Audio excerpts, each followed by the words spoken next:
Men and Systems. James Allen. Contents. 1. Introduction. 2. Men and Systems, their correlations and combined results. 3. Work, wages, and well-being. 4. The survival of the fittest as a divine law. 5. Justice in evil. 6. Justice and love. 7. Self-protection, animal, human, and divine. 8. Aviation and the new consciousness. 9. The new courage. Introduction. The unceasing change, the insecurity, and the misery of life make it necessary to find some basis of certainty on which to rest if happiness and peace of mind are to be maintained. All science, philosophy, and religion are so many efforts in search of this permanent basis. All interpretations on the universe, whether from the material or spiritual side, are so many attempts to formulate some unifying principle or principles by which to reconcile the fluctuations and contradictions of life. It has been said that mathematics is the only exact science, that is, the only science that eternally works out true without a single exception. Yet mathematics is but the body of which ethics is the spirit. There is not a mathematical problem but has its ethical counterpart, and the spirit of ethics is as eternally exact as the form of mathematics. It is being discovered that all natural sciences are fundamentally mathematical. Even music, popularly considered to be as far removed from mathematics as possible, is now known to be strictly mathematical. The science of harmony revealed certain fixed tones which never vary in their relative proportions, and all of which can be numerically resolved. These tones, like the numbers which represent them, are eternally fixed, and though their combinations also, like the combinations of numbers, are infinite, a given combination will always produce the same result.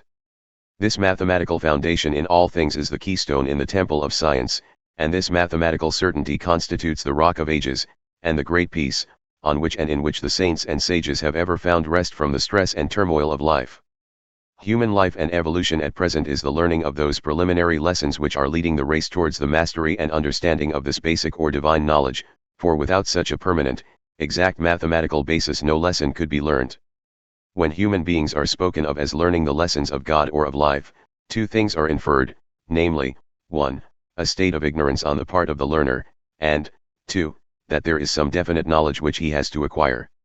This is seen plainly in a child at school. Its lessons imply that there is a permanent principle of knowledge towards which it is progressing. Without such knowledge there could be no lessons. Thus, when one speaks of erring men as learning the lessons of life, he infers, whether he realizes it or not, the existence of a permanent basis of knowledge towards the possession of which all men are moving. This basic principle, a knowledge of which the whole race will ultimately acquire, is best represented by the term divine justice. Human justice differs with every man according to his own light or darkness, but there can be no variation in that divine justice by which the universe is eternally sustained. Divine justice is spiritual mathematics. As with figures and objects, whether simple or complex, there is a right and unvarying result, and no amount of ignorance or deliberate falsification can ever make it otherwise. So with every combination of thoughts or deeds, whether good or bad, there is an unvarying and inevitable consequence which nothing can avert. If this were not so, if we could have effect without cause, or consequence unrelated to act, experience could never lead to knowledge, there would be no foundation of security, and no lessons could be learned. Thus every effect has a cause, and cause and effect are in such intimate relationship as to leave no room for injustice to creep in. Nevertheless, there is ignorance, and, through ignorance, the doing of life's lessons wrongly, and this doing of life sums wrongly is that error, or sin, which is the source of man's sufferings. How often the child at school weeps because it cannot do its sums correctly. And older children in the school of life do the same thing when the sum of their actions has worked out in the form of suffering instead of happiness. The ground of certainty, then, on which we can securely rest amid all the incidents of life is the mathematical exactitude of the moral law. The moral order of the universe is not, cannot, be disproportionate, for if it were the universe would fall to pieces.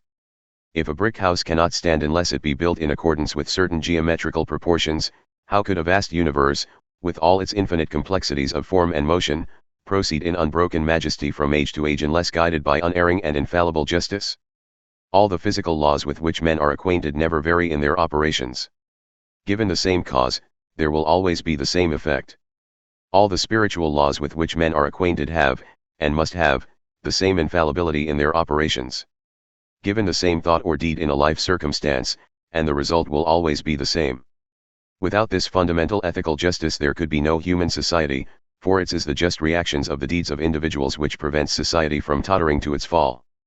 It thus follows that the inequalities of life, as regards the distribution of happiness and suffering, are the outworking of moral forces operating along lines of flawless accuracy. This perfect law is the one great fundamental certainty in life, the finding of which ensures a man's perfection, makes him wise and enlightened, and fills him with rejoicing and peace. Take away a belief in this certainty from a man's consciousness, and he is adrift on a self-created ocean of chance, without rudder, chart, or compass. He has no ground on which to build a character or life, no incentive for noble deeds, no center for moral action. He has no island of peace and no harbor of refuge.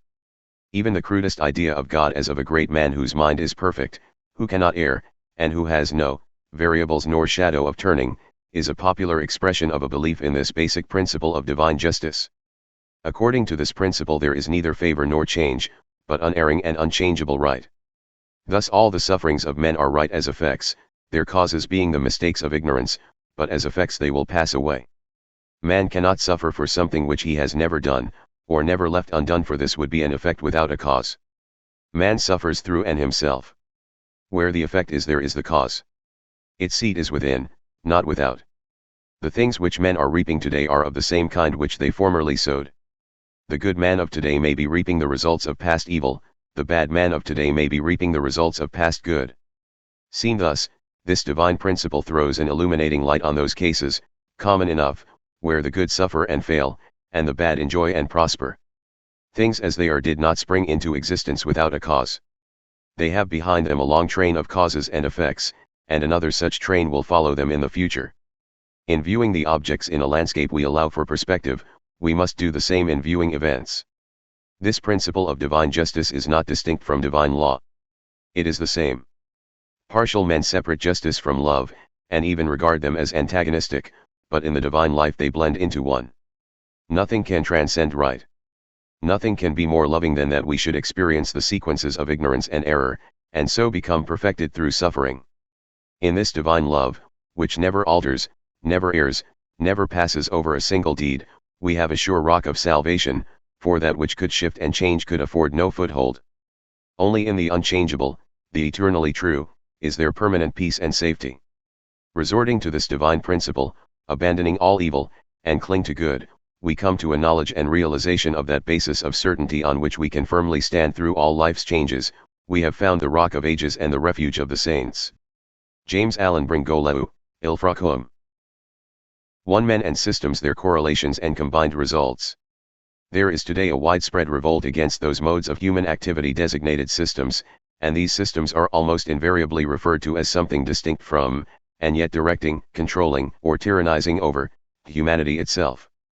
Thus the leaders in the revolt referred to speak of the commercial system, the social system, the competitive system, the political system, and so on, and the particular system condemned is made responsible for made the cause of certain widespread evils, such as poverty, vice, and as those systems were some sort of discarnate and gigantic despots, enslaving and crushing an innocent and unwilling humanity. Such an arbitrary and external form of system has no existence, it is a delusion. Human systems cannot be separated from human desires and needs, they are, indeed, the visible outworking of those desires and needs. A system is none other than the combined and concerted mode of action of the community. It signifies a tacit agreement on the part of all, or nearly all, that things should be so and so. It is a method in which humankind agree to act. And as men act, so systems appear, as they cease to act, so they disappear. And let it be understood that such agreement to act has no reference to, or bearing upon, a man's attitude towards a system whether for or against, but depends upon his actions. A man may violently condemn a system with his lips, yet show that he is in agreement with it in his heart by the fact that he continues to act in accordance with it, to follow it out in his daily life. We are all aware of that form of religious hypocrisy, nearly always unconscious, that continues to commit the sin which it violently denounces, thus showing, in practice, a fundamental agreement with that which, superficially and on theory, is opposed. And this form of unconscious inconsistency is not confined to religion, it is a pronounced factor in all moral activities, and is nowhere more strongly in evidence than in those directions where the reform of existing systems is, theoretically at any rate, the primary aim. Thus, when I have asked some socialists, who condemn the present capitalist system as a system of getting rich on the labor of the poor, why they themselves live on dividends, that is, on the fruits of other men's labor, thus propagating every day that which they denounce as an evil, the reply almost invariably has been, "You should blame the system, not me."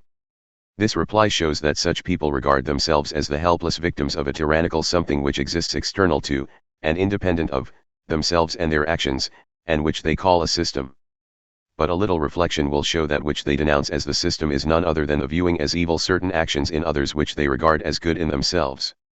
Human systems are human modes of action which are dependent for their continuance on a fundamental tacit agreement among men to continue to act in the same way, and such agreement implies that those who continue to enact any particular system must be prepared to meet and to accept its disadvantages as well as its advantages, for in the struggle for advantage there must always be the corresponding disadvantage, in the battle of human interests there must always be both victory and defeat. Viewed in this light, the term innocent victims of the system, so much in vogue, is seen to be shallow and delusive. There are no innocent victims of a system in which all engage either in the letter or the spirit. If guilt there be, then all are guilty, and the innocence is superficial and apparent, not fundamental and real. In reality, however, there is neither innocence nor guilt attached to a human system which has evolved through long processes of struggle and time. There is merely the victory and happiness on the one hand, and the defeat and misery on the other, and the defeated are not the innocent, nor the victorious the guilty, for both these conditions in social life are the just effects of men's actions, as victory and defeat attached to a battle or a race. To make this more plain, let us take a simple illustration. Here are 10 men who mutually agree to engage, among themselves, in certain forms of gambling. Now, the object of each of these men is to win, and so increase his wealth, yet they all know that there is also the possibility of losing, no, indeed, that some must lose, for such is the unavoidable hazard of the game. Immediately these men commence to act, by laying down their stakes, they have created a system which might be called the gambling system, and the advantages and disadvantages of such a system soon become apparent. There is ceaseless fluctuation of their combined wealth, some winning and becoming rich, and then again losing and becoming poor, but ultimately some lose all they possess and have to retire defeated, while others acquire the loser's part and become rich on their gains. Now, it cannot be said of the winners that they are guilty of exploiting and crushing down the losers, nor can it be said of the losers that they are the innocent victims of the system of gambling in which they are engaged. In the mental attitude and actions of these 10 men there is neither innocence nor guilt, but a mutual engagement in a method, with its inevitable results, namely, the reaping of its advantages on the one hand, the suffering from its disadvantages on the other. In like manner, of the various systems in which men have involved themselves, there are no innocent victims, no guilty tyrants. Victims there are, if men choose to apply that term to the defeated, or to those who, for the time being, are suffering loss, but they are the victims of their own deeds, and not of an overruling and compelling injustice outside themselves. Of the 10 men who engage in gambling, none are victimized, none can possibly be victimized, but themselves. Those outside the system, that is, those who do not encourage and propagate it by their acts, remain untouched, uninjured by it. So if our present commercial system should be a system of greed, as many social reformers style it, then not by any possibility whatever could any but the greedy be injured by it. Doubtless there is much greed in the world, for in its present stage of evolution humanity is learning its lessons largely along selfish paths, but greed can never have any existence in external system, it can only exist in human hearts, nor can greed injure any but the greedy. Commercialism is free from greed in the hands of those who have destroyed greed in themselves. But they who are greedily will taint everything, even religion, with their own impure condition.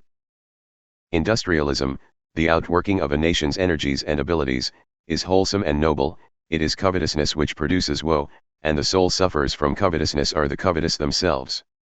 I will here anticipate the common query, what of the innocent victims of the rapacious company promoter, by replying, and this reply will be found adaptable to all human conditions and systems, they are not innocent, but have the same attitude of mind as the unscrupulous company promoter, namely, the desire to obtain money, and as much of it as possible, without laboring for it.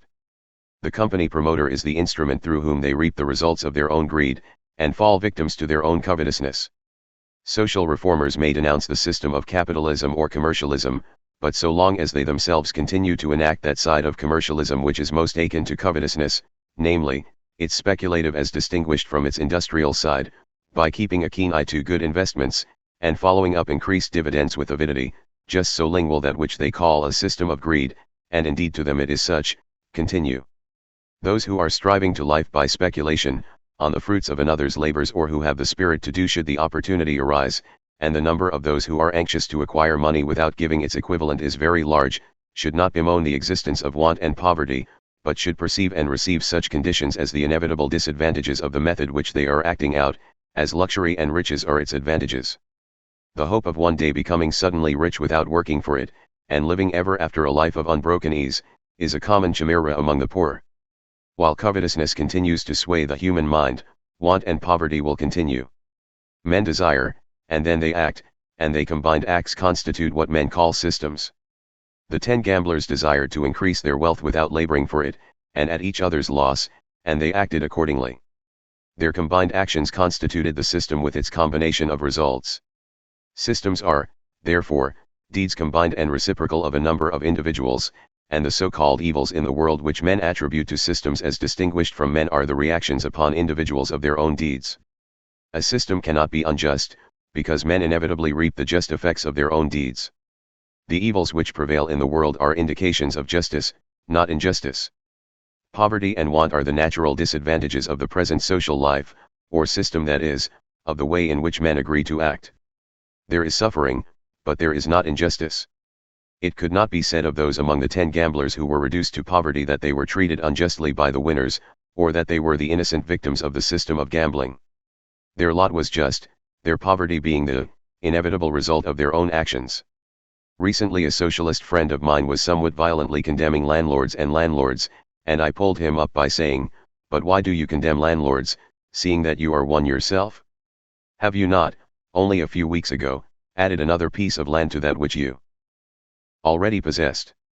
He replied, "It's the system, not me. So long as the present system lasts I shall have to work with it, but when it is altered, I shall be willing to give up my land."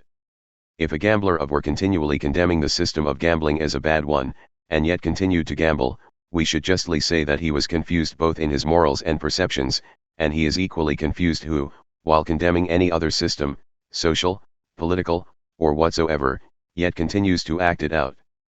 Such a man does not, in his heart, regard the system as bad, but as good and just. This is evidenced by the fact that he continues to propagate it by his actions. Systems are to men as light to the sun, rain to the clouds, or thoughts to the mind. They are both men and the deeds of men. To regard them as separate from men is confusion of thought and principle. Nor can there possibly be any injustice in their outworking, for the reaction of ignorant deeds is certain, the recompense of enlightened deeds is sure. I see no evil in systems, I see evil in ignorance and wrongdoing. All systems are legitimate, for men have liberty to act in their own way. The 10 gamblers who mutually agree to enrich and impoverish each other have nobody to blame but themselves, and if the winners are satisfied with their gains, the losers should be equally satisfied with their losses. If they are not, then they should look to themselves and remedy their deeds. Their poverty is good discipline, in that it is driving them to seek a better way of action.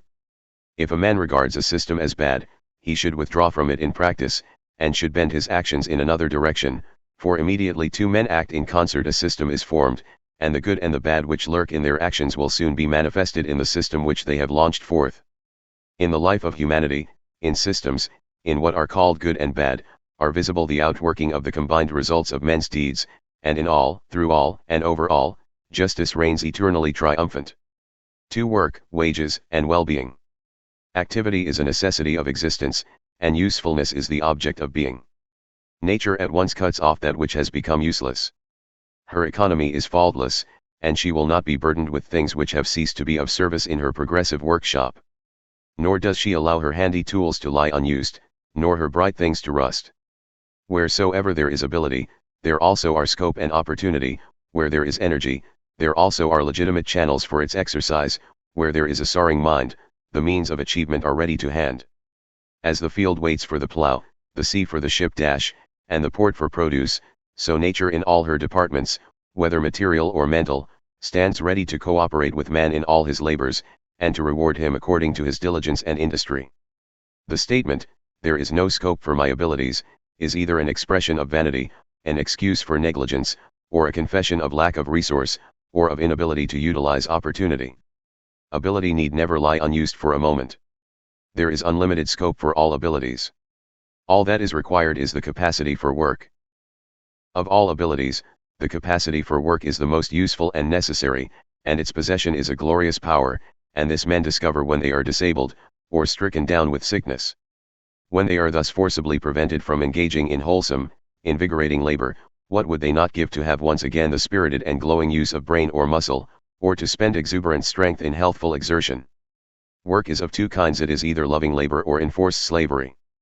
The man whose sole object is to get through his work in order to draw his pay, who has no love for, and no interest in his work, beyond what it represents in cash, is a slave and not a true worker. He labors only under the compulsion of necessity. His entire interest is in getting instead of in doing. He gives his labor irksomely and perfunctorily, but receives his pay with eagerness, striving, when he thinks he safely can, to give less and less labor, and get more and more wages. Less work and more pay, is the cry of slaves, and not of men.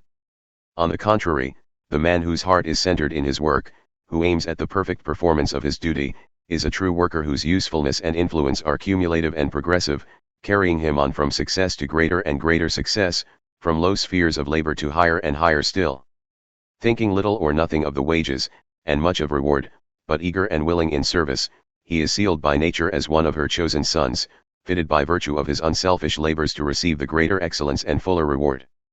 For while full recompense may, and frequently does, escape the man who covetously seeks it, it cannot be withheld from him who ignores it in his work.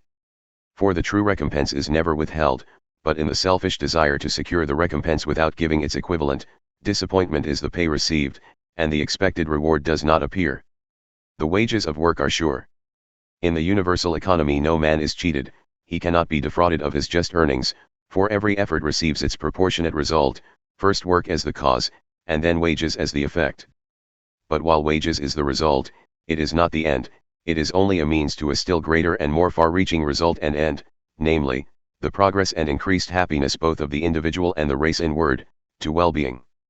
The receiving of so much money for work done does not represent wages in its entirety, it is, indeed, only a small portion of the actual wages of true work, while the man who considers that the end of work is reached when he has received the money due receives all he bargains for, he does not derive complete satisfaction from his labors, nor comprehend or enter the higher spheres of knowledge and usefulness which are reserved for the devotes of unselfish duty.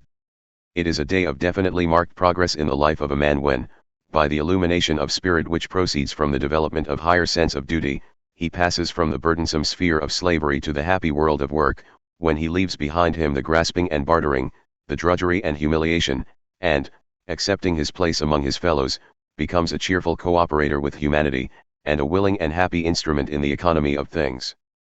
Such a man receives the completion of wages in its sevenfold fullness as follows: 1. Money. 2. Usefulness. 3. Excellence. 4. Power. 5. Independence. 6. Honor. 7. Happiness. First, he receives the full amount of money of which his work is the equivalent, but in addition to this, his usefulness to the world is increased, and continues to increase in an ever-ascending degree, and this greater usefulness is one of the pure delights of labor, for one of the chief rewards of use is to be of greater use. To the slave, idleness is coveted as the reward of labor, but the worker rejoices in more work still. This accumulating usefulness leads to the wages of excellence, skill, a growing perfection in the work undertaken, and every child that has learned its lesson, and every man and woman that has mastered a problem or a language, or surmounted a great difficulty, is acquainted with the happiness which is the sure accompaniment of such success, although not until later do they realize the full significance of all that is involved in such success in relation to their career. For a point of excellence is at last reached which merges into power, knowledge, mastery. The man who is devoted to his work becomes at last a master in that work, whatever it may be. He becomes a teacher, a guide, and instructor to others who are treading the lower levels of the path up which he has climbed. He is sought out by others for the knowledge which he has acquired through practice and experience. He is relied upon, and takes his proper place amongst those who lead and serve mankind. Power is a form of wages received as the result of long and arduous labor. It is received only by him who has built it up, so to speak. Unselfish toil leads to the reaping of power. Associated with power is independence. The true worker takes his place among his fellows as a useful citizen. The fearless flash of honesty is in his eyes, the ring of worth is in his voice, and the steadfastness of self-reliance is in his gait. He is not a drone in the human hive, but stands out in shining contrast to the skulking shirker who imagines that the highest good in life is to get something without working for it. The slave who goes to his hated work only because he is whipped to it by necessity comes down to beggary and shame, and is despised and neglected, but the true worker ascends into independence and honor, and is admired and sought. Honor, this is one of the higher forms of wages, and it comes unerringly and unsought to all who are energetic and faithful in the work of their life. It may be, and often is, late in coming, but come it must and does, and always at its own proper time, for while money is the first and smallest item in wages, honor is one of the last and greatest, and the greater the honor, the longer and harder is the course of labor by which it is earned. There are degrees of honor according to the measure of usefulness, and the greatest men receive the greatest honor. They who receive the fullness of wages, receive the fullness of happiness, for true work as surely brings about happiness as idleness and enforced labor are paid in the coin of unhappiness. From the perfection of happiness proceeds well-being, a quiet conscience, a satisfied heart, a tranquil mind, and the consciousness of having increased the happiness and aided in the progress of mankind through the full and faithful exercise of one's abilities. First work, and then wages, but well-being only follows when the work is of the true kind, when it is loved for its own sake, and when the money received for such work is utilized for further work and better achievement instead of being squandered in folly and self-indulgence. Even he who only works for the pay in coin will derive just the measure of well-being which that pay can purchase if he spends it carefully, and will thus aid, in a small measure, industrial progress, but he can also, by a foolish use of his wages, make it an instrument of ill-being, and reduce himself to a dead and useless limb on the tree of life. It is demanded by the law of things that every man shall receive the equivalent of what he gives. If he gives idleness, he receives inactivity, death; if gives stinted and unwilling service, he receives stinted and hardly secured pay; if he gives loving and generous labor, he receives generous recompense in a life replete with blessedness. It may here be asked, but what about the toiling masses? What you say may be, and doubtless is, true of certain favored individuals, but how can it apply to the vast army of millworks and factory hands, whose toil is long and hard and almost purely mechanical? It applies with equal force to them. There are no favored individuals, and there was a time when those who now occupy the high places stood in the low. There is no reason why the mill worker should not be unselfish in his labor and faithful and conscientious in duty, and there is every reason why he should economize his entire financial, physical, and mental resources, using his money for the improvement of his home and surroundings, and his evenings and spare time in the culture of his intellectual and moral powers. He will thus be preparing himself for higher spheres of usefulness and power, which will not be withheld from him when he is sufficiently equipped and strengthened to deal with intricate matters and carry weighty responsibilities, while the process of preparation itself will be one of ever-increasing knowledge, strength, and happiness.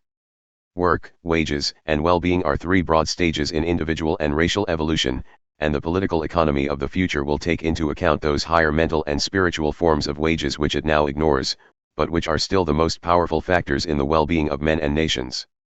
Well indeed will it be for that nation which is the first to realize and wisely utilize the fact that its prosperity and happiness are not limited to its material resources, but that in the mental and spiritual material of its inhabitants it possesses inexhaustible mines of living resources which, when worked with the tools of suitably evolved educational methods, will afford rich yields of prosperity and peace, that the surest and swiftest way to even material success as well as to all the higher and nobler successes is by the assiduous cultivation of character. 3. The survival of the fittest as a divine law. Nature and spirit were at one time universally considered to be at enmity, and even today the majority of people regard them as opposed to each other, but a fuller knowledge of the cosmos reveals the sublime fact that the natural and the spiritual are two aspects of one eternal truth. Nature is the spirit made visible and tangible. The seen is the expressed form and letter of the unseen. We search in trackless deserts of speculation to find the real, while all the time it stands before us. The return from those weary and fruitless wanderings to truth is a coming back to the simple and obvious, but whereas we went out with sealed eyes, we come back with them unsealed. We look upon nature with a vision clarified from ignorance and egotism, and lo! The unclean has become clean, the mortal has become immortal, the natural is seen to be also the spiritual. Thus, when the physical scientist reveals a natural law, he, at the same time, makes known to the understanding mind whether he himself knows it or not a spiritual law. The whole universe is spiritual, and every physical law is the letter of a moral principle. When the moral nature of the cosmos is apprehended, All controversies about matter and spirit as things opposed are at an end, and the assiduous worker in physical realms, often spoken of contemptuously as a materialist, is seen to be a revealer, as well as the worker in spiritual realms, the two phases of the universe being, as we have pointed out, but two arcs of one perfect whole. When Charles Darwin made known the law of the survival of the fittest, he revealed the working of divine justice in nature. The almost universal prejudice and passionate opposition among religious people which the announcement of his discovery aroused was based, not on the fact itself, but upon a total misunderstanding of that law. That opposition has today nearly died out, but even yet one frequently hears this law referred to as a cruel law, and the belief in it denounced as tending to destroy pity and love. Such people always think of this law as the survival of the cruelest, or the survival of the strongest, and here is where the misunderstanding arises. The correct term, the survival of the fittest, must not be lost sight of, for the fittest are never the cruelest, and rarely the strongest. The strongest and curliest creatures have long since passed away, and have given place to weaker, but more intelligent, creatures and beings. Think of the numberless insects, and of the many powerful enemies which beset them on every hand. Yet these wonderful and beautiful creatures continue to flourish, and they owe their continuance to their intelligence, which is greater, better, and more fitted to survive than the strength and cruelty of their enemies. For what is the survival of the fittest but the survival of the best? In a world of continual progress, it must needs be that the best of every period takes precedence of the worst, the good of the bad, the fit of the unfit. This, indeed, is the very meaning of progress. When we think of progress, we at once think of something, by its superiority, its greater fitness to the time and occasion, taking precedence of something which is inferior and has fallen out of the line of advancement, and this progress, this advancement, this survival of the fittest, resolves itself into a moral principle, into a divine law. Opponents of this teaching tacitly assume that the most selfish are the fittest to survive, and they thereupon condemn the teaching as callous, and accuse Darwin of making selfishness supreme. But the error is theirs, and not Darwin's or the law's. In their prejudice they wrest his meaning to a false issue, and attack that. Their error consists in assuming that the fittest to survive are the most selfish, whereas such are the worst specimens, and not the best. When we realize that the unselfish are more fitted to survive than the selfish, this law assumes an aspect the very opposite from that which its opponents have given it, and we at once see that in it are involved the profoundest moral principles, namely, the principles of justice and love. Remembering that it is the fittest that survive, what, then, in this universe of law and order constitutes the fittest? It is evident that the fittest are the most advanced specimens of any given species. Not the strongest, not the cruelest, not the most selfish, not even the finest physically, but the most advanced, those most in line with the order of evolution. The fittest at one period are not the fittest at another. There was a time when brute force was dominant, but that was when nothing higher had been evolved. Yet even in that long distant period 10 million years back, when gigantic monsters held sway upon the earth, something higher was being evolved. Already intelligence, and unselfish love, were beginning to make themselves felt, for those great beasts loved and protected their young, and so all who most unselfishly shield their offspring, be they beasts or men, will be most protected, while, obviously, any species that neglected its offspring would rapidly perish.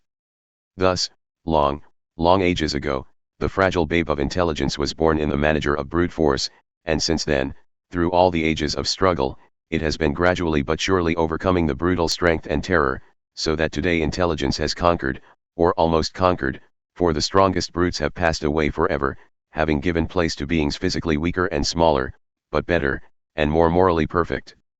Without the operation of such a law, man could never have come into existence, for man is, up to the present, the crown and summit of a process of struggle, selection, and progress which began many millions of years ago when the first of life appeared upon the earth. Man is the product of the law of the survival of the fittest, operating through millions of years, perhaps millions of ages, yet in brute strength he is far inferior to many animals. He rules the earth today because of the principle of intelligence within him. But there is being evolved in man a higher principle than intelligence, namely, divine love, which is as much higher and more powerful than intelligence as intelligence is higher and more powerful than brute force. I use the term divine love in order to distinguish it from human affection, and from that intermittent kindly impulse, which are both spoken of as love. Intelligence may aid selfishness, but not so love. In love all selfishness is swallowed up and brute force is no more, both being transmuted into gentleness. The beginnings of the divine love are already in the world. We see its wonderful operation in the few men in whose it has been perfected, namely, the great spiritual teachers who, by their precepts and the example of their lives, rule the world today, and selfish men worship them as God. We see in these men the prophecy of what love will do in the distant future, when a large number of men possess it in an advanced degree, how selfishness and selfish men will submit to it and be governed by it, as the brutes now submit to man's intelligence and are ruled by it. And this love is making its appearance not only in the great teachers, but in men less evolved, and though in these it is, as yet, in a more or less rudimentary form, nevertheless the stirrings of its gentleness and joy are being felt in many human hearts. A common argument against the survival of the fittest is that were men to put it into practice they would kill off all their weakling and invalids, preserving only the strong, and thus destroying all pity and love and humanity. This argument is a demonstration of the error to which we have already referred. It is ludicrously self-contradictory, for, while it admits that the best elements are pity and love and humanity, it asserts that these would perish if the fittest, or best survived. And here we are at the heart of the whole matter. The best does survive, and, therefore, pity, compassion, and love cannot be overthrown by selfishness is forever annihilated.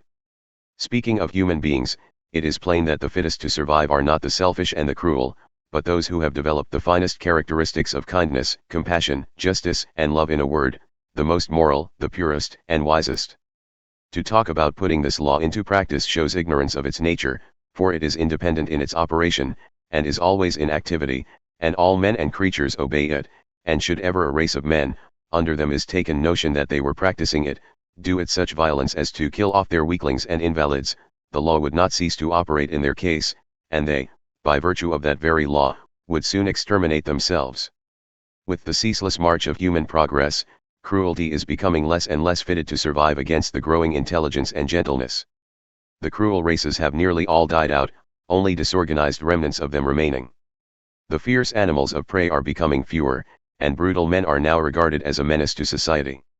Gradually and inevitably, also, selfish and aggressive men will come to have less and less power in the world, will become more out of harmony with the growing environment of peace and goodwill, till at last they will pass away from the earth altogether, as the gigantic brutes have passed away, no longer fitted to survive in a world conquered by love, in which righteousness and truth become triumphant. Thus this law, as represented by Darwin, is the aspect, in nature, of the operation of justice, or love, for in the light of truth, justice and love are seen to be one. The spiritual aspect of the law was intimately known by all the great teachers, and men have overlooked the fact that these teachers embodied it in their teaching. Thus the precept of Jesus, "The meek shall inherit the earth," is none other than a simple but divine statement of the survival of the fittest. For justice in evil. Today we frequently meet with the assertion, "All is good." Pope, in his famous Easy on Man, said, "Whatever is right." And nearly all are familiar with Browing's oft-quoted line, "God's in his heaven, all's right with the world." In the face of these statements, the questions naturally arise, are war and famine good? Are sickness and poverty good? Are sorrow and suffering good? These things belong to the category of the great facts of human life, are they good? Again, are sin and selfishness right? Are drunkenness and brutality right? Are crime and violence right? Are accidents by sea and land right? Are catastrophes involving hundreds of thousands of lives right? These things, like the former, are everyday facts. They are real, and cause widespread suffering, are they right?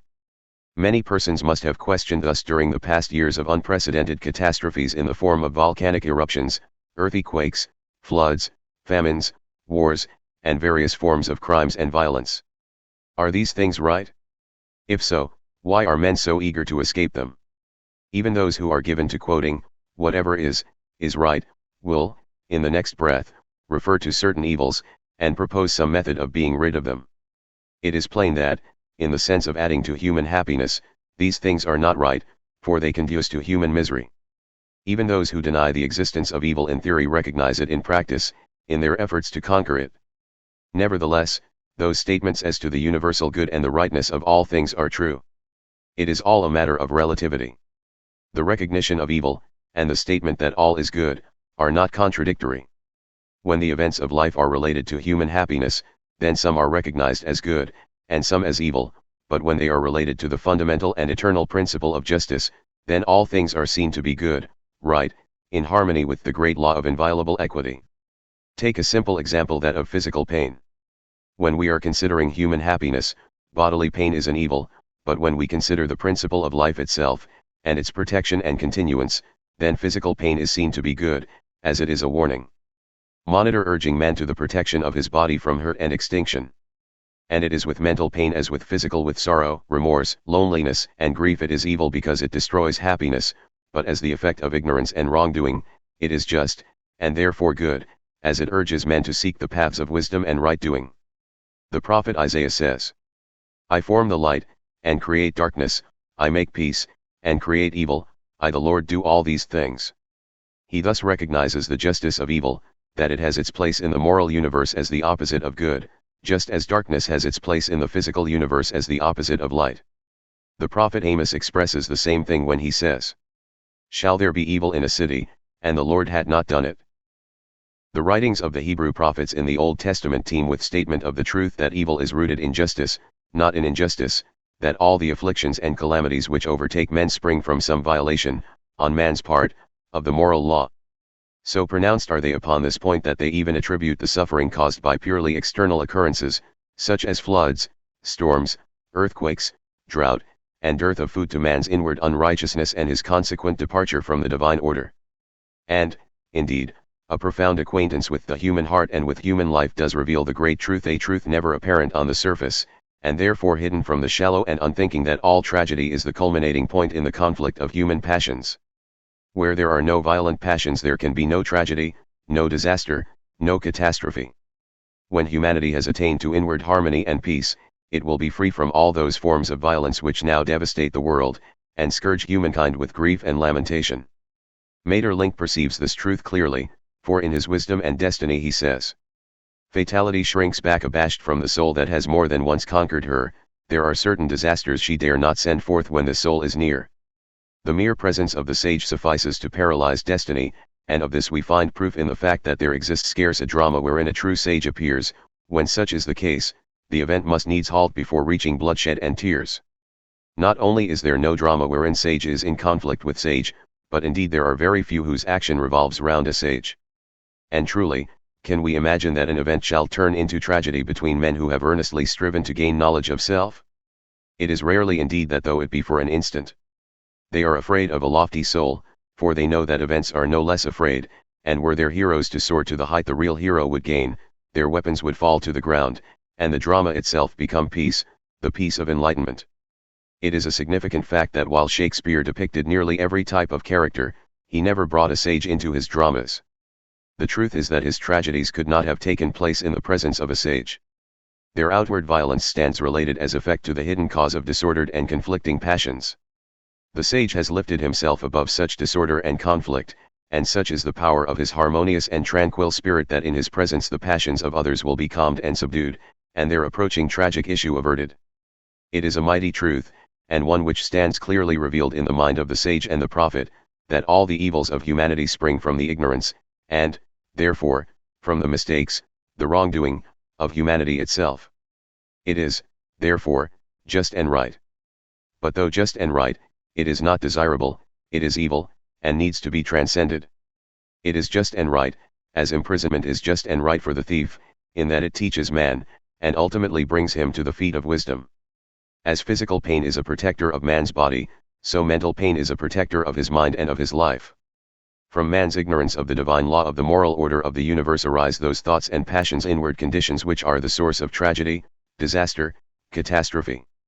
Envy, ill will, jealousy, produce strife and quarreling, and ultimately bring about wars in which thousands are killed and disabled, and hundreds of homes are filled with mourning.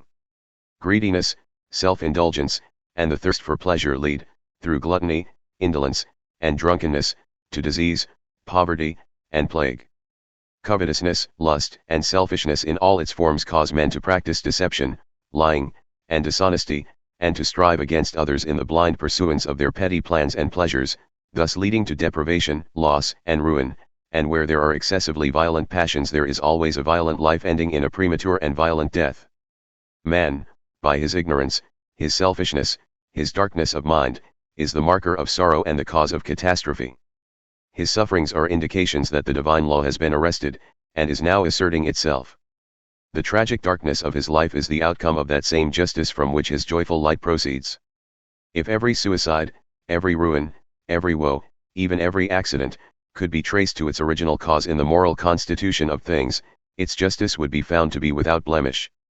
And that which applies to individuals applies in the same way to nations. Widespread selfishness leads inevitably to widespread disaster, national corruption is followed by wholesale catastrophe, and by national disaster and ruin. And not alone poverty, disease, and famine, but even earthquakes, volcanic eruptions, floods and all such external happenings, would be found, in their original cause, to be intimately related to men's moral life. That external accidents have a moral cause is plainly seen in the case of violent persons bringing about fatal accidents to themselves through folly and recklessness. Man's body, both by chemical and gravitational affinity, is a portion of the earth, as his mind, both spiritually and ethically, is a portion of the moral order of the universe. His life and being are interwoven with, and are inseparable from, the very nature and constitution of things, and, being a moral entity, and therefore a reasonable agent, it is within the domain of his power to discover and work with the divine law instead of striving against it. All man's pains, afflictions, disasters, calamities, are the shock resulting from running, either percipiently or blindly, giants the moral law, as a reckless rider or blind man is hurt when he runs up against a wall, and these sorrows are not the arbitrary visitations and punishments of an offended deity, but are matters of cause and effect, just as the pain of burning is the effect of coming into too close contact with fire. In these days of social, political, and theological conflicts, and with wars, famines, floods, crimes, conflagrations, and volcanic and seismic catastrophes taking place on every hand, a return to the study of the Hebrew prophets burning, as they are, with the fire of truth on national matters and local catastrophes would prove not only scientifically enlightening, but would help considerably towards unveiling, in the mind of man, the revelation of the beauty and order of the cosmos and the perfect justice of human life. The evils of life are right because of the cause which man has created, but man, having created causes which produce evil, can also create causes which produce good, and when in inward passions are tamed and subdued, the outward violence will disappear, or will be powerless to hurt mankind. Between the inward violence of surging passions and the outward violence of nature there is such a close correspondence as to render them, in the inner order of things, of one indivisible essence.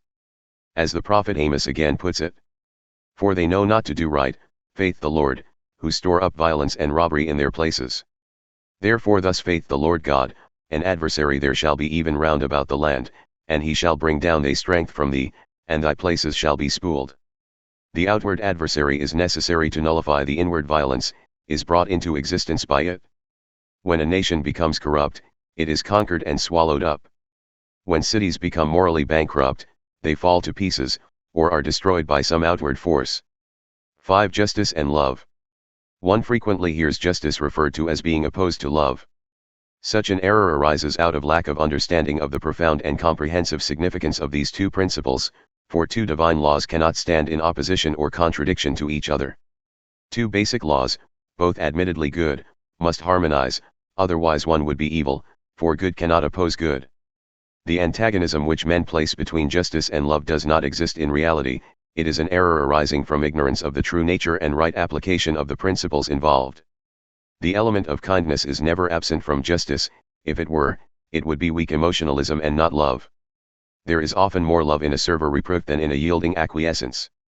The father who has little love for his child, though he may not treat it cruelly, will not take pains to train it properly, but the father who has great love for his child will train it with a firm yet gentle hand. He will be just to his child because he loves it. He will administer correction and reproof when necessary, that his child may profit thereby. Justice is not separate from love, love is not separate from justice. The essential oneness of the two principles is simply expressed in the divine edict, "Whatsoever a man soweth, that shall he also reap." It is in accordance both with perfect love and perfect justice that man should reap the good results of his good deeds, and the bad results of his bad deeds. All men admit this theoretically, though the majority refuse to recognize the operation of such a law in the universe, arguing, when overtaken with trouble, that in their case they are not reaping what they have sown, as they have never done anything to call for such misfortune, but are suffering innocently, unjustly, or are afflicted through the wrongdoing of others. Such a law, however, obtains, and those who will search long enough, and look deep below the surface of things, will find it, and be able to trace with precision its faultless working. Nor would a right-minded man wish it to be otherwise. He would know that the kindest thing that could be done to him would be that he should suffer the full penalty of all his mistakes and wrongdoing, so that he might thereby grow more rapidly in virtue and wisdom. Petitions to Deity to abrogate. The just punishment of sins committed are without avail, and can only spring from an immature moral sense. Woe indeed would descend upon man if the law of justice could thus be set aside. Self-afflicted and torn with sorrow as he now is, there is hope in the law which bestows no special favors and is unfailingly just. But if man by offering up a prayer could escape the effects of his bad deeds, then justice would be non-existent, and as for love, where would it be? For if one could thus be deprived of his bad earnings, what assurance could he have of not being robbed of his good earnings? Thus the ground of salvation would be cut away, and caprice and despotism would take the place of love and justice. As a coin, which is one, has two distinct sides, so love and justice are two aspects of the same thing. Men do not perceive the love that is hidden in justice, nor the justice that hidden love, because they perceive only one side, and do not to turn these principles round, as it were, and see them in their completion. Justice, being a divine principle, cannot contain any element of cruelty. All its apparent harshness is the chastening fire of love. Man himself, and not the law per se, has brought about all the afflictions which are working for his ultimate happiness and good. Love reigns supreme in the universe because justice is supreme. A tender and loving hand administers the rod of chastisement. Man is protected, even against himself. Love and justice are one. 6. Self-protection, animal, human, and divine. Many and wonderful are the means and methods of self-protection in this world of combat. Natural history has revealed the fact that even plants employ means of self-protection, and when we come to the animal world, the methods adopted to avoid annihilation in the struggle for life are so numerous and remarkable as to call forth our admiration and wonder. Nor in this fight for life is the battle to the fierce and the race to the strong in all cases. Indeed, the weak things of nature exhibit such ingenuity in the means which they adopt to escape their enemies, that they are equally successful in holding their own with the fiercest creatures that have few enemies to fear. The insects, weakest of all creatures, have developed this self-protective ingenuity to a remarkable degree, even to imitating in color and form the twinges upon which they rest, adopting the hue of the soil or the dead or living leaves among which they live, and in some cases, through long experience, they have so closely imitated in color and form certain flowers which they habitually haunt that their enemies the birds, keen as is their sight, pass them by, and even man, with all his intelligence, cannot distinguish them from the flowers unless he had had some experience as an observant naturalist. The smallest fishes adopt similar means of concealing themselves, although they are in the lowest class of animal life. When we come to the quadrupeds, although the weaker and smaller among them, those most hunted by the larger, adopt ruses similar to those which prevail among the insects and fishes, brute strength largely takes the place of stratagem. The beast has developed powerful weapons of defense, such as horns, fangs, claws and combined with an iron or lithe muscularity, with which he maintains his place on the earth, and defies extinction. Endurance, speed, strength, and ferocity are the means of self-protection among the brutes. Animal self-protection reaches its highest excellence in the superb strength and cunning of the lion and the tiger, yet it appears weak and clumsy when compared with the means of self-protection adopted by man, for self-preservation, although it is not all-powerful in the human as in the animal world, is still a dominant impulse among human beings. Man is possessed of the entire animal nature and the animal impulses and instincts are strong within him, but there is along with this animal life an added intelligence and moral sense, a self-consciousness by virtue of which his self-protective scope and power are greatly enlarged and intensified. He is still an animal, with endurance, speed, strength, and ferocity, but he is also something more and greater. He is an intelligent, self-conscious being. Among men of low order of intelligence the animal methods still largely obtain. In the struggle of life the savage relies on brute strength. Even among civilized communities there are still thousands of admirers of the noble art of self-defense, which can only be noble in the sense that we speak of the ferocity of the lion as being noble, and is devoid of art, being compounded entirely of brute force and cunning. Indeed, this practice is so closely allied to the beast that it has long ceased to be a means of self-defense among civilized men, and has become merely a vulgar pastime for the few. Working along physical lines, and still following the well-worn track of animal instinct, man has invented numerous implements of destruction by which to annihilate his enemy and preserve himself, and upon these, with increasing ingenuity and subtlety, he continues to improve. Working along a new path of pure intelligence which is preeminently the human as distinguished from the animal sphere of activity, he discovers means of adding to his physical comforts and for the peaceful protection of his body, and asserts his right and power to live, not by brute force, but by toil of hand and keenness of brain. The basic struggle here, indeed, is not directly a fight for food and life, but for the artificial means by which food is procured and life maintained, namely, money. The fierce animal struggle has evolved into the more kindly human one. In place of the bloody strife with tooth and claw there is the more amicable combat of wit and skill. Man has discovered, though he has as yet only partially learned this, that there are better methods of self-protection than that of attacking, killing, and despoiling others, that by such a method he endangers his own comfort, happiness, and even life, and that it is better to engage in a bloodless competition for supremacy, and leave every person to take his place in life according to the measure of his mental capacity. Right has begun to take the place of might, and although the struggle is largely one for money, it is not altogether so, but is surely evolving into one for the securing of those mental qualities which increase man's nobility, and better fit him as an instrument of life and progress. Such are the intellectual qualities of reason, judgment, tact, foresight, ingenuity, resource, inventiveness, and the moral qualities of kindness, forbearance, sympathy, forgiveness, reverence, honesty, justice. Human education at present is almost entirely along these intellectual and moral lines. The instruments by which man struggles with man for the capacity to live and to endure are faculties, not fangs, talents, not talons. Intellectual and moral excellence constitute the passport to existence in the human world. The intellectually vigorous and the morally upright take the lead in the race of life. Nevertheless, the weaker ones take their place, and have scope and opportunity for development. Slowly man is learning that in the protection of others, the weak, the suffering, and the afflicted, he is affording a surer protection for himself. Such methods of self-protection we perceive an enormous advance upon the savage instinct of the brute. Commerce, crafts, and games take the place of plunder and destruction, and limited animal affection is enlarged to benevolence and philanthropy. In human competition the brute still lurks, but its ferocity is subdued, its nature is largely transmuted into something better, more beneficent, its dark horror is lightened up with the warm rays of kindness, its harshness is softened by the gentleness of a larger and ever-increasing love. But high as is human over animal self-protection, there is another form of self-protection that is as high above the human as that is above the animal, and that is divine or spiritual protection.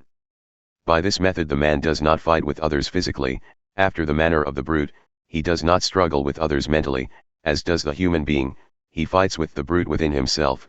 In order to annihilate it, he struggles with the greed in his own nature, that he may fit himself to live the higher, nobler, more enduring life of peace, goodwill, and wisdom. In divine protection the fierce struggle with others is at an end, the competition of self-interest is no more, and the weapons employed are self-sacrifice and non-resistance. And these weapons can only be understood and employed by him whose moral elevation is such as to gain him admittance to the world of divine things. Just as the fanged and tallied brute cannot grasp and use those mental weapons of resource and inventiveness which the more highly endowed and talented human being employs with such ease and power, so the self-seeking man cannot comprehend and wield those instruments of self-sacrifice and non-resistance with which the divine man not merely shields himself but protects the whole world.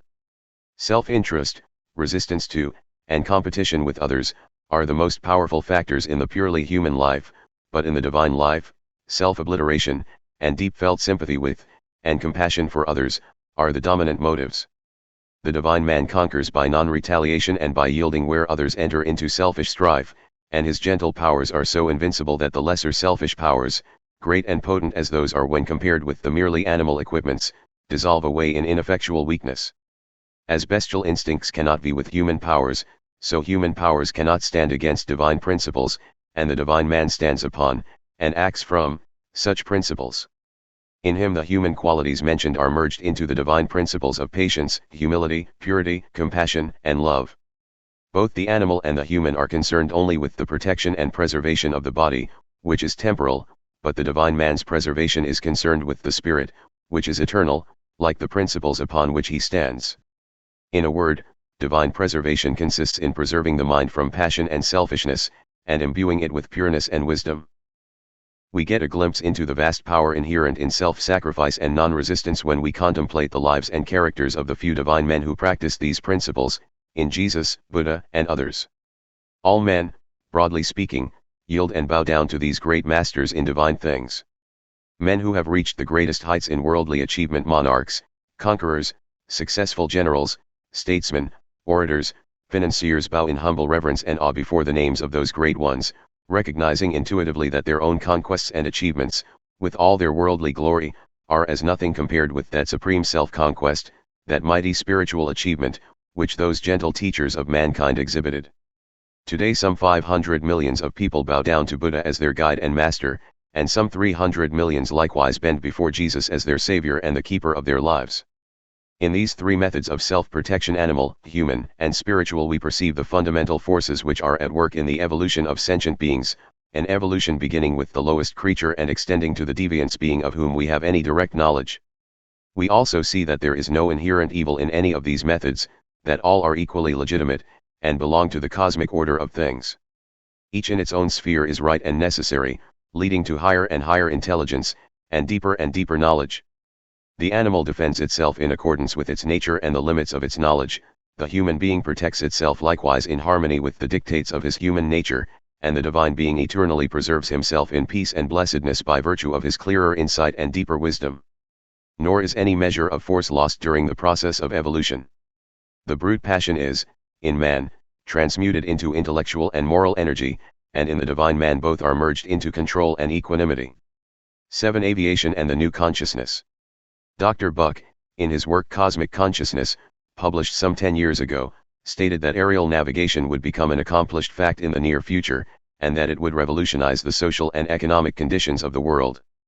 So far as the advent of the new means of travel is concerned, he has proved to be a true prophet, and I am convinced that his prophecy of its revolutionizing aspect will shortly begin to be proved true.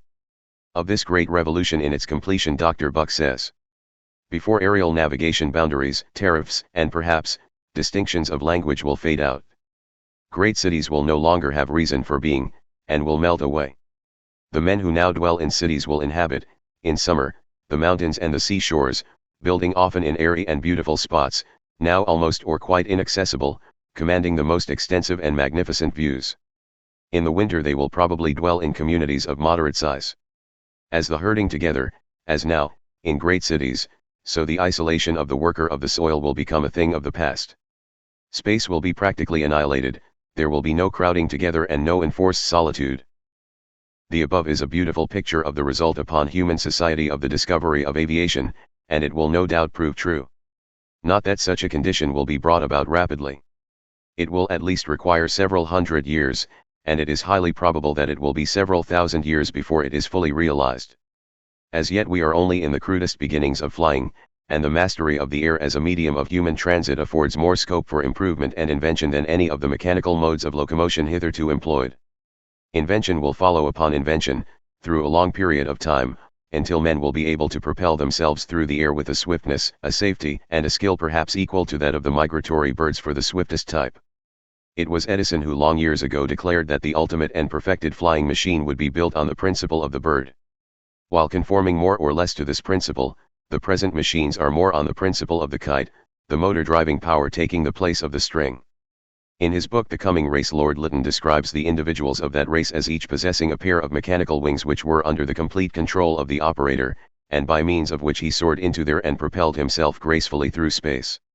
Doubtless this will be form which the perfected flying machine will take, and it conforms to that principle of the bird referred to by Edison.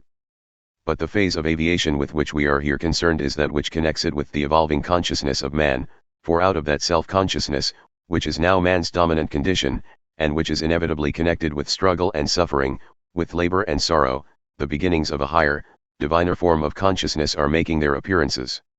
From man's present state of imperfection, combined with ceaseless aspiration towards a better, but as yet undefined, state, there is surely coming, as form a matrix, a new order of life, a more blessed condition, a greatly evolved form of consciousness hitherto unknown to man except in a few isolated cases. Invention is allied to progresses, indeed, an outward manifestation of inward growth. All man's inventions are adaptations to his expanding consciousness, and they definitely mark important turning points in the evolution of the race. At the moment man's necessity the new and needed thing appears. Just as the human intellect was preparing to break from the bonds of old superstitions, and sally forth in joyous and untrammeled freedom, the printing press appeared as the chief instrument of man's liberation. The coming of the steam engine tallied with the accelerated speed of human thought as it began to shake off its ancient lethargy, and when the expanding human mind could no longer move in a contracted local circle, or remain satisfied with petty selfish differences, the locomotive came forth to meet man's wider range, and to afford him scope for his increased mental activities and enlarged sympathies. And now another invention has entered the field of actuality, one growing out of, yet more important than, any which have preceded it, that of flying. Man has hitherto employed the solid earth and the less solid water as the medium of material transit, but now he is to make an obedient servant of the tenuous atmosphere, using it to speed bird-like directly to his desired destination. And this is an important outward sign of the new stride in evolution which the race is now taking. Rapid and restless changes are marking the present transition period. Old religions and forms of government are passing away. New modes of thought and action are everywhere appearing. Man's consciousness is expanding. The human form of consciousness is about to touch, is indeed touching, the point of completion, and from it there will spring, is already springing, the divine form of consciousness which is destined to transform the entire human race. For under that the reign of consciousness nearly everything, as it at present obtains in the world, will be reversed. Man, being then divine, will act divinely. All those powerful human passions which now dominate the race, and are the chief springs of action, will then take a subordinate place, and will be under the control and guidance of man's divine will and wisdom. He will be master of himself and master of the earth. Already man has been feeling the growing wings of this new consciousness wherewith he will soar into the highest regions of knowledge and blessedness. For ages, and under the guise of numerous religions, he has aspired to it, and the prophets have foretold it, and now he is to obtain his divine birthright. Aviation is the first outward symbol, as it were, of this new mind which is now taking shape. It is also more than a symbol, for it will form the first important material instrument by the aid of which the new consciousness will begin to materialize its glorious ideas and magnificent schemes, for the happiness of today is misery compared with that blessed state which will obtain on the earth when the divine condition has become well established. The beginnings of this new condition, as aided by aviation, will be noticed in the breaking down of certain material limitations between man, and between nations, and the disappearance of war. Along with it will come a free and fraternal industrial intercourse between the nations, and a growing tendency to adopt in practice those fundamental religious principles which are universal, and thus to inaugurate one great worldwide religion. As aviation becomes more perfected, and enters into man's economical schemes, these new conditions, the first seedlings, as it were, of the new consciousness, will begin to appear, for when men are rapidly fitting from country to country, from continent to continent, on the wings of the wind, they will be brought so close together, both socially and industrially, that the old animosities which now exist between them will die out, the old national barriers will quietly break down and disappear. And, without any revolutionary upheaval, the nations will become as one country, sinking all those interests which are not for the mutual good of all nations. The locomotive is an instance of the above, though in the region of self-consciousness, in that it rendered civil war impossible, making of each nation, formerly dividend against itself, a united family working harmoniously together. Aviation, however, will be connected with a higher region of consciousness altogether, namely, the cosmic consciousness, and its results will be much more striking and more far-reaching than those which have hitherto taken place in man's self-conscious condition. At present we are only in the experimental stage of aviation, but this will be quickly followed by the economic stage, in which flying will be adapted to human travel and mercantile uses, and almost immediately this is reached the new conditions is societies and nations will begin to manifest themselves, and once having commenced they will gradually absorb the old forms of life, using them as material on which to feed their growing beauty and grandeur.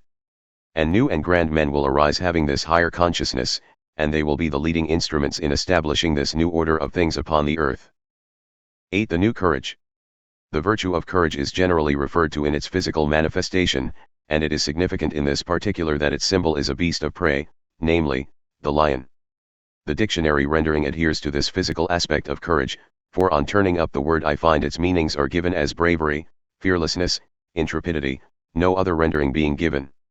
The solider is the human type of courage, and the current sayings concerning courage are, as courageous as a lion and as brave as a solider. The lion and the solider are alike fearless in attack and defense, and both will forfeit life rather than yield, but it is an entirely animal physical attack and defense. Courage, however, cannot be confined to this phase. Indeed, this is its lowest manifestation, for it has many aspects, many modes of action, and as man rises in the moral and spiritual scale, his courage becomes transmuted, taking a newer and higher form. But before proceeding to the highest form of courage, which is the subject of this article, it is necessary that the lower forms should be first considered. With the physical form of courage already referred to, all are familiar. It is common both to animals and men. It arises in fearlessness. Its twofold mode of action is attack and defense. It will be seen, however, that this kind of courage is inevitably associated with suffering, even with destruction and death, as daily manifested both in the animal and human spheres of life, self-protection being its dominant motive, whether in attack or defense. But man is not only and merely an animal, a physical being, he is also a moral and intellectual being, and along with his moral evolution he began to develop a higher kind of courage, not the highest, or the new courage herein referred to, but yet a great advance on the purely animal courage, namely, moral courage. In physical courage the other person's body or property is attacked, while one's own body or property is defended. In moral courage the other person's ideas, opinions, or principles are attacked, one's own ideas, opinions, and principles being defended. There is the same fearlessness, the same attack and defense so far as the spirit of courage is concerned, but as regards its letter, these conditions have undergone a change, their physical aspect has disappeared, and, having undergone a process of transmutation, has reappeared in a new form, for moral courage is concerned not with persons as persons, but with their principles.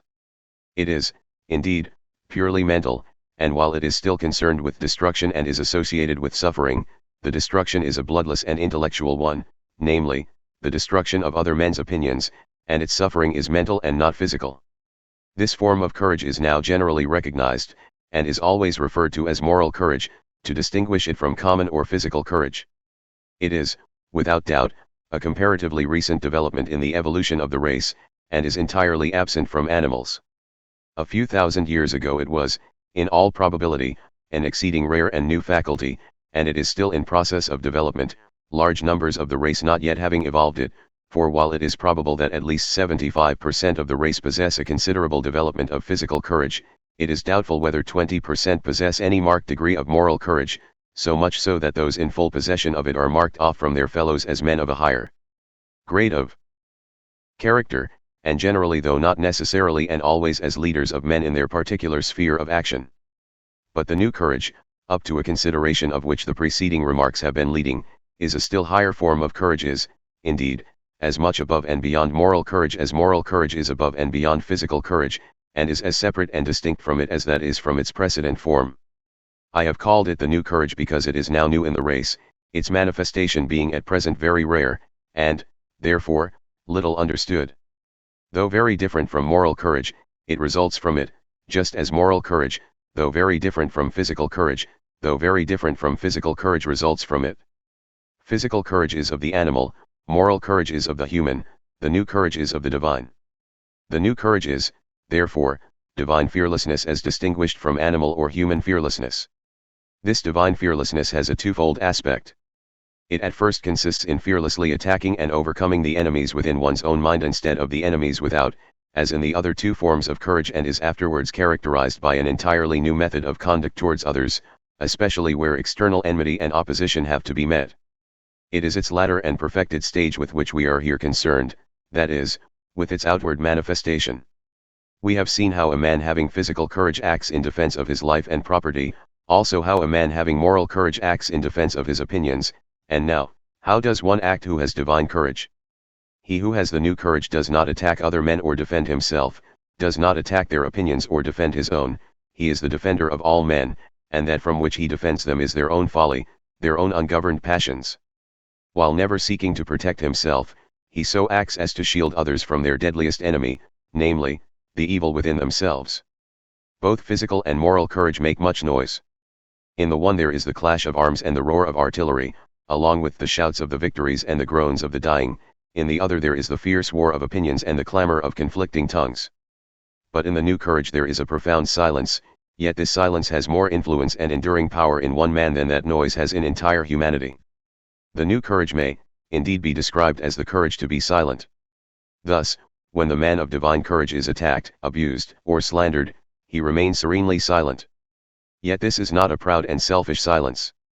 It is a silence based upon a right knowledge of life and having a profound and beneficent purpose, that purpose being the good of the attacking person, and, through him, of all mankind, by protecting him from the evil passion by which he is so injuriously influenced.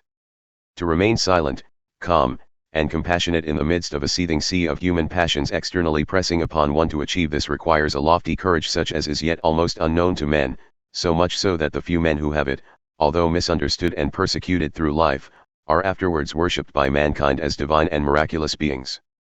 And here we see how this courage continues to operate even after its possessor is gone from mortal vision.